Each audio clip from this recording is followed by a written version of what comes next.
This is News on Friday. Hi, I'm Calebkoyo, live from the CoELIB Center at Egerton University in Joro with all the notable events this week, weather and sports. Let's have a look at the headlines first. Tech against FGM. How 21-year-old Kisumu girl is using her tech brilliance to fight FGM. Bowling against GBV. How Kwale women are using the beautiful game to end the deadly vice. Developing the world. An exclusive interview with Mr. Wesley Kijedi, the tech lead CoELIB developers. News on Friday starts right now. I'm Calebkoyo. Stay with CoELIB TV.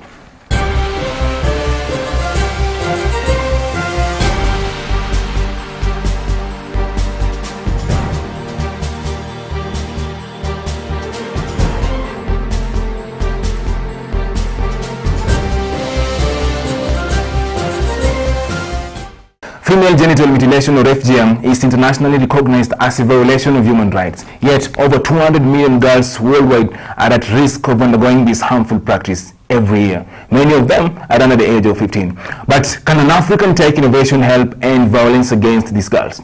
That's the hope of Stacey Owino, whose iCat branded app uses a mobile phone platform to discreetly connect girls facing FGM with people who can help. The practice of FGM is illegal in Kenya, where the 21-year-old Stacey lives. But she says that the practice is rooted in outmoded mindsets and persists in Kenya as well as many other parts of the world. Stacey and her team hope that Kenyan girls can use the app to learn more about FGM and connect quickly and quietly with relevant authorities if they fear being targeted for this crime. Take a look. Female mutilation doesn't only happen in rural areas. It's sad if we only think this happens in Africa or this happens in rural areas. It happens even in Nairobi itself. It happens in other parts of the world. We need to stop cutting people. If I was randomly amputating people's hands or legs, then the world will all be up in arms. But why is it that when it's female genitalia, something that you're not even allowed to speak out loud about, why is the world so quiet? So that is what we wanted to get out there. We wanted them to know we are no longer being quiet. We are no longer going to try and comply to society in order for you to accept us. So we're just going all out. There are activists against female mutilation in Kenya. There are authorities in Kenya who are actively working towards ending this. What gap can we identify and how best can we solve this? So what we really wanted was a safe way for these girls to, one, report, two, get help, and also have that assurance that if I do this, I'm really going to get help. And at the end, we really came up with iCat, and we are so grateful for it. We have a few features. That is, one, a call feature. So our call feature connects the user to the child helpline service, which will in turn be able to give the user feedback depending on the type of information being given. And then we also have a location sensor, which will pick up your location and give you rescue centers and police stations around your locality. And then we also have a feature that now informs the public. So we also provide on what is female mutilation. So then we inform the public on this is what's happening. Girls are being cut and we need you to take action. I never thought I would end up in the tech space. I always thought I'd do something in the medical field. We are a 6 women-led team because of the resources we have. It's only been the 6 of us doing almost everything. When we were doing it at first, there was very little female representation. And there's that huge gap that am I able to see people who look like me, a black young woman, in tech itself. And it's important for us as young women to get into these spaces because these are the spaces that will determine the algorithms that will determine our lives in the coming future. For us, success would, one, be a world free of female mutilation. That would be it for us. And then another success would be to expand the application beyond Kenya because female mutilation does not only happen in Kenya. And all the best to Stacey. Of course, just to add on that is that here in Kenya, for example, around 4 million or 1 in 5 women and girls have been subjected to FGM. So it's really commendable to see Stacey and her team really rise up and, of course, make their voice heard. Now, according to reports, agriculture contributes to around 3% of Kenya's gross domestic product. The agriculture sector employs more than 40% of the total population and 70% of the rural population, mainly the youth. With the general elections coming thick and fast, Raila Odinga is one of the aspirants who have come out clear on how they intend to deal with the agriculture sector. The former Prime Minister was speaking in Thika the other day during his Azimio la Umoja vote hunt. Sawa. Nimesema manake eneo hii ya Mlima Kenya ni wakulima. Wengi ya watu hapa wanategemea kilimo. Wakulima wa majani chai, wakulima wa kahawa, wale wakulima wa maziwa, wale wakulima wa avocado, wa maua, wa pineapple, hata wa viazi na mboga. Sawa?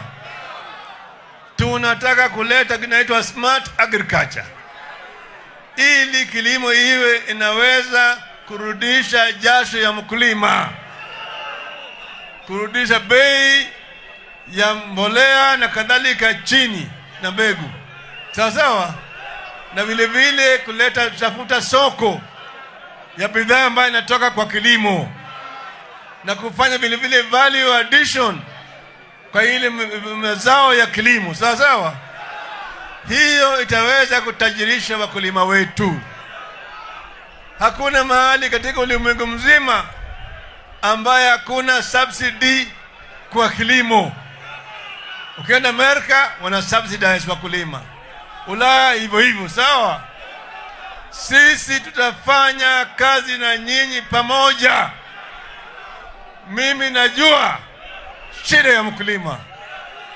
Nikiwa waziri mkuu, mimi ndo nilianza mambo ya reform ya mambo ya ukulima wa kahawa.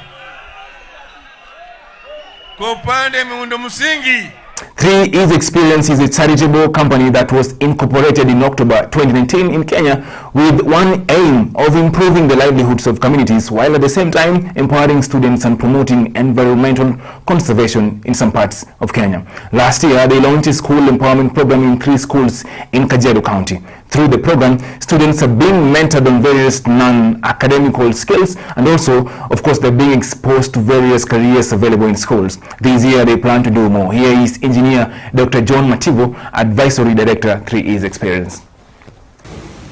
3E's has 3 pillars: energy, environment, and empowerment. And under the empowerment pillar, 3E's has a school mentorship program. And the purpose is to help students grow to their full potential. The program empowers students to have their eyes open so that they can see far. And what we've been doing is that we've been equipping them with non-academically taught skills. These are things that are not in the normal curriculum, so as to expose the students to an unlimited opportunities and potential that can be found there. Been using a lot of experience, and we've had a good time. 3E's has a well-structured mentorship program where we have topical areas, and they vary from goal setting, time management, communication, leadership skills, teamwork, plus other topics that we cover. Then we also find a way to teach them about careers at an age appropriate level where they can understand. And in 2021, we really had a good time at the 3 schools, and where we had actually 2 topics that we actually went through the students. We have fun ways of defining what we're doing. We play a couple of games with them just to strengthen what we're teaching. So the first topic we had was commercial skills. Have lovely games with the kids for them to appreciate, and appreciate at the end why it's important for them to learn how to communicate properly, because day by day their lives are going to communicate, whether it's with their teachers, their fellow students, whether it's with their parents, or even when they write. So we talk about communication. We saw what goes wrong when communication is not right. Another area that I also had time with them was the area regarding teamwork, just to show them the importance of them being able to work as a team, to be able to assist each other, and the importance of how how much you can do together if you work as a team. During career, we had a good opportunity and again we break it down in a way they can understand and remember. And we talk them like it's a story. The day I visited a construction site, this gave us an opportunity to speak to them about various careers they can find in the construction sites. So there's architects, engineers, foodies, and different calibers of workers who are there.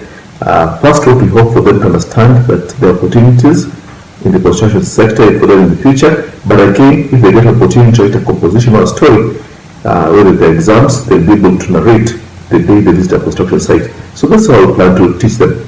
And we hope that in 2022, we'll also get a chance to get somebody in the medical field, maybe a doctor. We'll tell them using the way the day I visited a hospital, just take them through the kind of experts they meet in the hospital for them to learn and to appreciate. I look forward to 2022 and also spend time working with them on goal settings, maybe time management, leadership skills, plus any other topic that comes on board.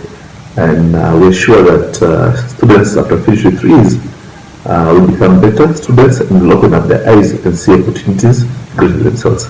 So thank you so much, and if you have time, please feel free to join us in 2022. Thank you. The county government of Trans Nzoia, under the leadership of Governor Patrick Kaimba, has set up more than 20 workshops in vocational training centers, which is part of efforts to improve learning infrastructure in the institutions across the county. This was revealed during a sensitization stakeholders meeting at Twiga Vocational Training Center in Ndebes constituency, where the director in charge of vocational training, Eli Lusweti, said that the devolved unit has also equipped the institution with modern tools that expose students to modern market trends.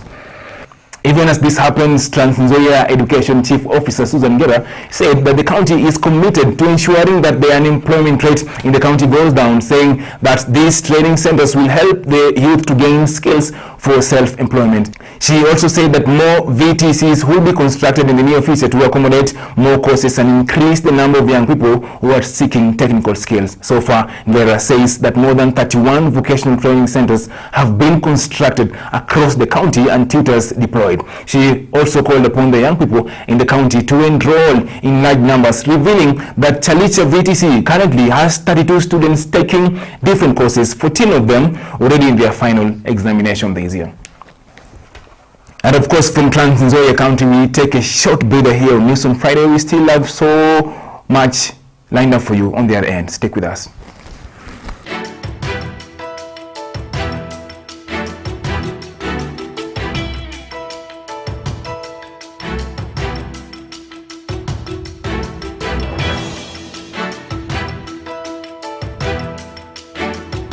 This is News on Friday. Back from the break, thank you for sticking with News on Friday. Remember, we come to you live, of course, from the CoELIB Center at Egerton University, and you can look or watch, of course, CoELIB TV every time on YouTube. Of course, our YouTube page is CoELIB TV, and this broadcast as well, of course, runs on CoELIB Radio, radio.coelib.org. We continue with the beam. To a developing country like Kenya, SMEs play a huge role in fueling economic growth. These small business enterprises also help in creating new jobs and expand the tax base. Well, the Deputy President was in Langata, Nairobi County just the other day, and he made this promise to the young, gifted and youth, who are the majority as far as SME are concerned. Listen in. Tunaelewana? Na nimesema, na nataka wangwana wa hapa Langata munisikize vizuri.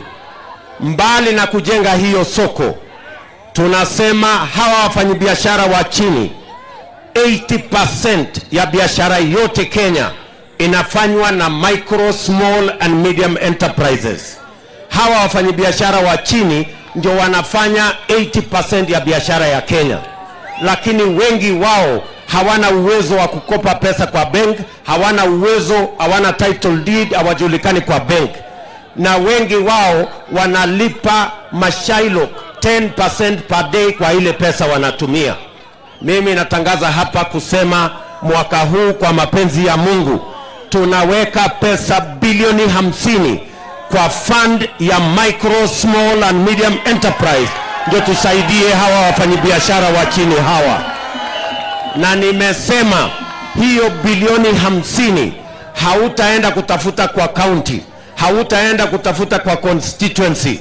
Tutalete hiyo pesa mpaka ifike kwa ward, ili mfanyibiashara wa chini hapa utaenda kupata pesa yako ya kuinua biashara katika ward yako, na interest itakuwa chini na security hautaulizwa, kwa sababu tunataka kupanga ajira ya watu wote, kwa sababu hawa wafanyibiashara wa chini wengi wao wanakopa pesa kwa Shylock, wengi wao wanakopa pesa Fuliza. Ndio sababu hawa wafanyibiashara wengi leo wameorodheshwa, wamekuwa blacklisted kwa CRB kwa mambo ya madeni madogo madogo. That is what we must get rid of.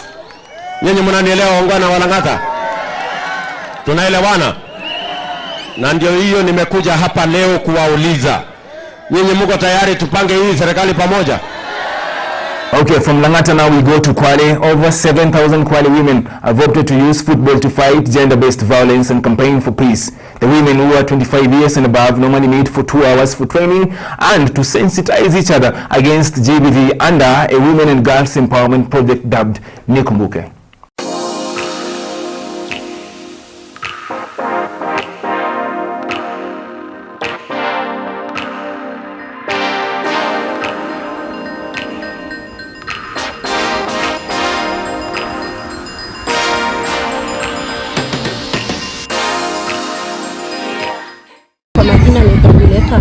Niko na umri wa miaka 36, nimeoleka, niko na watoto 4, wasichana wote.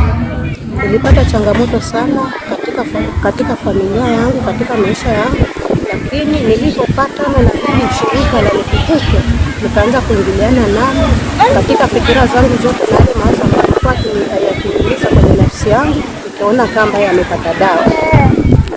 Nimekaa na hili shirika muda mrefu, nafanya mazoezi nalo na mwili wangu unajengeka vizuri, sishiki na maoma ovyo. Watoto wangu wanasoma vizuri, na nikianza kushika kazi na kuchapa vizuri sana, kwa maana niko na nguvu kuliko pale mwanzoni. Kwa hivyo hili shirika ni shirika zuri, linaniendelezea katika maisha yangu na linanifaidisha. Watoto wangu wanasoma bila shida yoyote. Nalishukuru sana shirika hili, na katika mazoezi niko sambamba nayo sana. Ninajitahidi, ninajitolea kabisa kwa nafsi yangu yote. Nashukuru sana katika shirika hili na hata na mazoezi. Ninajipanga kwa maana haya masaa ya hapa ni masaa mawili, masaa hata nisajile ni saa moja. Sasa kama naingia saa mbili, kama nini zoezi linaanza saa 8, naanza kazi zangu mapema, najipanga mapema katika shughuli zangu za nyumbani, naweka sawa na kuja zoezi, namaliza, naenda nyumbani. Sioni matatizo yote kati yao. Nikijipanga masaa sioni tatizo lolote. Changamoto zenye tunapata kama kuna wale wenye wazee ambao hawaja divorce na kazi ili wasiende kwenye michezo, wakati wazee wao wanasema sitaki wafanye hivi wala nini, lakini hiyo yote tunakaa vizuri na wazee. Sengine hata hii shirika nzuri inaleta wazee wetu, wanaongea na sisi pamoja, tunajiungisha pamoja, tunakaa wazee timu wa washangilie wetu ili wapate ile morali. Kwa hivyo nao pia changamoto si nyingi sana. And just to add on that, according to data from Gender-Based Violence Recovery Center, 1 in 3 Kenyan females have experienced an episode of sexual violence before attaining the age of 18, and 1 in 5 Kenyan males have experienced an episode of sexual violence before attaining the age of 18. CoELIB developers help solve day-to-day challenges using technology. So far, they have had interactions with 19 startups, sponsoring 6 of them. Well, what are some of the opportunities available for the young people this year, and why is it so much important for us all to have some tech knowledge at hand? We spoke with Mr. Wesley Kijedi, the tech lead CoELIB developers. Here's that story. Okay, internet penetration into our country has really helped the economy grow. You find that many youth are able to access jobs, online jobs, and also as statistics show, like in 2017, Kenya made $1.7 billion in digital market services, In 2022, it has made 4.4 USD billion. So you find that this internet penetration has really helped the country grow, and people are able to access and also do their jobs while at the comfort of their homes. Some people, let me say that, are using the internet as a crime podium for them to do their ill intentions. The internet is a good thing. It's a good thing, but a sect of the population is using this internet maybe to do cyber crime and also cyberbullying to those users on the internet. That's why the government is putting in measures to regulate these kind of mannerisms. On our website, CoELIB developers, someone can apply to be incubated here at CoELIB, so that we can take your idea with you, work with you with this idea into making it into a realization. So these 6 startups were incubated here in partnership with CoELIB Incuba. They came with ideas, tech ideas. They were incubated, and yeah, we worked with them until they are now businesses. They're now businesses. Yes. At CoELIB right now we have a project, the Empowered Youth program, sponsored by USAID. So with this we are going to acquaint Kenyan youth with soft skills. I think that's an opportunity that the youth outside there are able to look out for. Yeah. We in collaboration with 21C Skills and Telecom Kenya, Liquid Telecom, I mean, sorry. We are organizing, they're in session right now, where students with different abilities, those interested in data science, those interested in artificial intelligence and software development, we have those groupings where people meet online and discuss. We have projects that they do, and also if they encounter any challenges, they're able to help themselves within that group.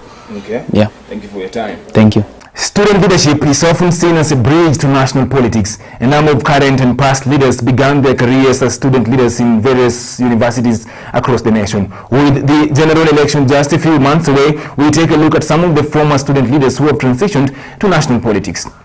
And of course, we begin with Babu Owino. Embakasi East MP, Mr. Paul Ngili, also known as Babu Owino, is a former long-serving student organizations of Nairobi University chairperson. He says that the student leadership experience played an important role in his victory. Then there's James Orengo. Senator James Orengo was a political freedom fighter and a student leader during his early politics in Kenya. Mr. Orengo served as song leader in the 1973 for a single term.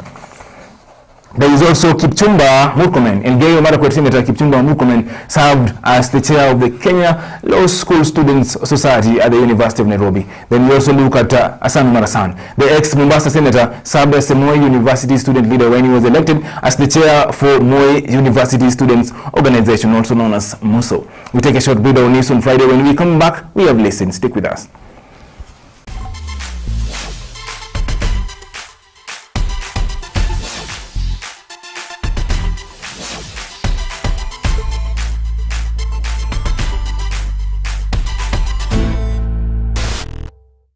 Welcome back. This is News on Friday, live from the CoELIB Center at Egerton University. My name is Calebkoyo. Now we move to listen.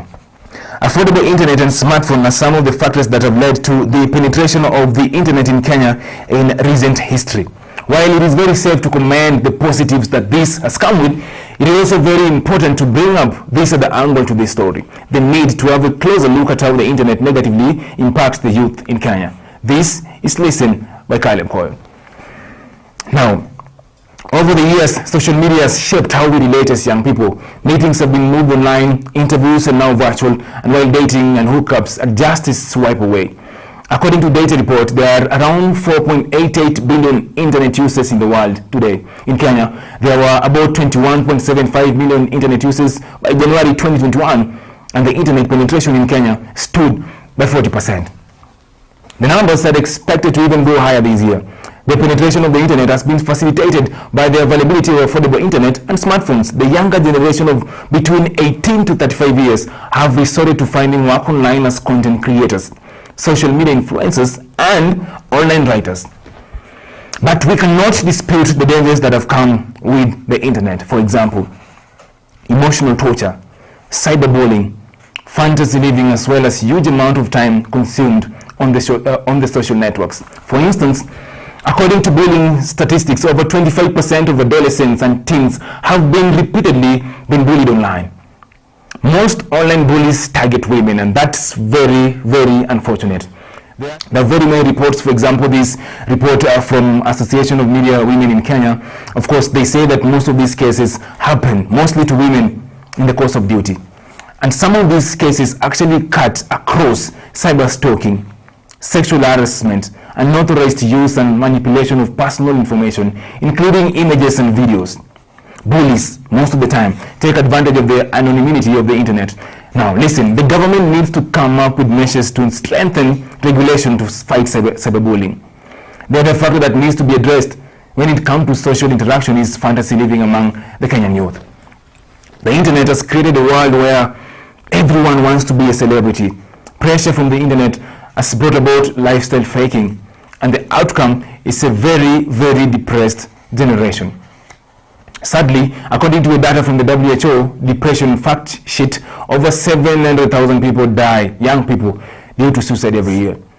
And suicide is the fourth leading cause of death in Kenya right now.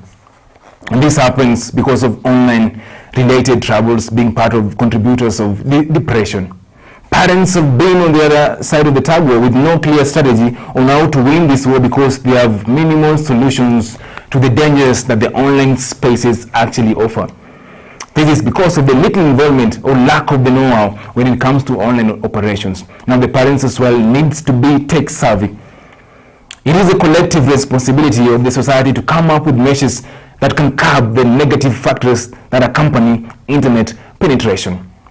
The young generation as well, they need to be taught about this, how to be safe on the internet, of course, and how to be better content creators and all that.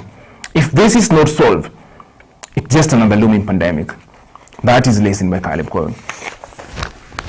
Now, from Listen, we actually come to the end of this broadcast this week. Thank you so much for, of course, looking at News on Friday, each and every Friday on CoELIB TV. And remember, again, you can actually watch CoELIB TV on YouTube 24 hours. Of course, it's actually streaming. Do subscribe and do share with your friends. Listen to me each and every day of the week from Monday to Friday on CoELIB Radio on the CoELIB Breakfast Show from 7 a.m. to 9 a.m. My name is Calebkoyo, and thank you so much for sticking with CoELIB TV. Cheers.